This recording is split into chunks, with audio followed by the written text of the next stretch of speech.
Installation of the T-LOC bracket for a drywall application.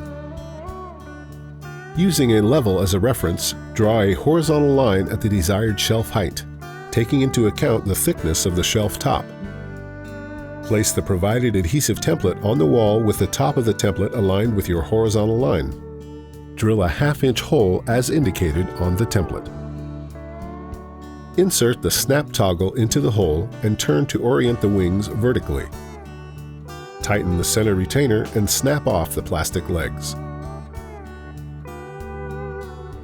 Extend the lines for the polyblock center line vertically 1 inch. Take the rear plate and align it with the front base plate. Slide the bolt through both holes and thread it into the snap toggle. Hand tighten with a screwdriver. To avoid over-tightening, do not use a drill or impact driver. Lock the shelf bracket arm onto the base plate. Place a level onto the bracket and use a 3/16 Allen wrench to adjust the grub screw and level the bracket. Turn the screw clockwise to press it against the rear plate and raise the front of the bracket to bring it to level. Insert the poly block into the brackets with the slot down.